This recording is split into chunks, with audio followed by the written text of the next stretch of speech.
So we'll begin today with our Jefferson County Circuit Clerk, David L. Nicholson, who is the new president of KACo. Welcome, David. We're glad to have you here, and it was a pleasure meeting you earlier.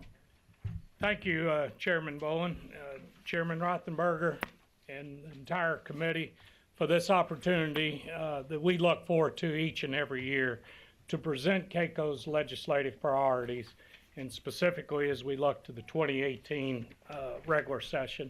Again, my name is David Nicholson. I've had the distinct honor to serve as the Circuit Court Clerk in Jefferson County since 2007 and was recently elected by my county peers to serve as their KACo President.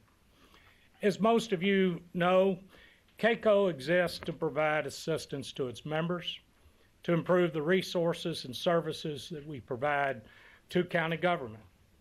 We are compromised, and I'm honored to have here today the 10 affiliate groups that will share with you their priorities specifically for the 2018 session in just a moment. As distinct as each county office is, like you, we've made a commitment to serve our citizens in the most efficient and financially responsible manner possible. Like you, we seek input from our citizens, and in turn, we want to provide the services required of our offices and what is expected by our citizens of those offices that we are honored to represent. Like you, we don't often get to the quality of life projects and services that we'd like to provide the citizens. Like you, resources are sparse and mandates absorb most of the resources. Many of you recognize and know that in many of our counties, those resources are close to being absorbed completely. I would turn your attention and apologize that in your folders today, we have packed a lot of information in a handout.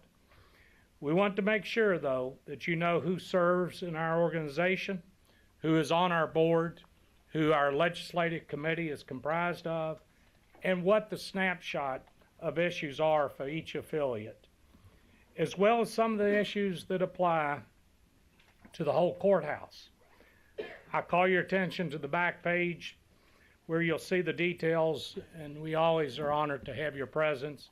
Our annual legislative reception is already scheduled for February 15th, and it will be at the Kentucky History Center, and we do hope that we can enjoy an evening there during the difficult session that we're all facing.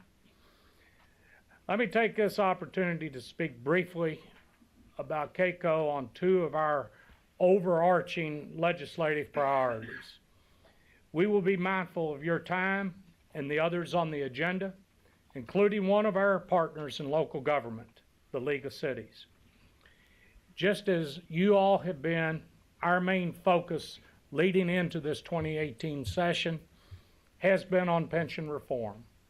As both employers and participants in many of the pension programs and retirement systems, we are very appreciative of the extraordinary amount of time, work, and effort that you have undertaken and continue to put forth to address this most complex issue. KACo recognizes that maintaining the status quo is not sufficient nor sustainable option. Our members embrace the commitment of the governor and the legislature to seek meaningful reform of our current pension system. We continue to engage with leadership. We do support and have supported the separation of the CRS from the Kentucky retirement systems, but we are mindful that that discussion may be for another day.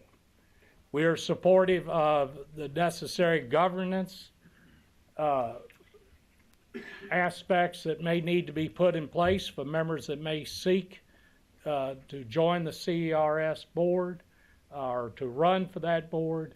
But as one of the largest shareholders in that retirement system, weighted voting or some means to assist in the governance would certainly be part of a conversation that we would like to continue. Nonetheless, accordingly, KACo and our affiliates reiterate our pledge to work with the legislature to make changes to the draft legislation, to further address the pension crisis, and while also protecting the investment in public service made by our members. We appreciate the numerous meetings many of you have taken with our members and to hear our concerns about portions of the draft, and are very appreciative of your commitment to continue to address many of those issues. We look forward to working with you in the coming days to finalize that plan.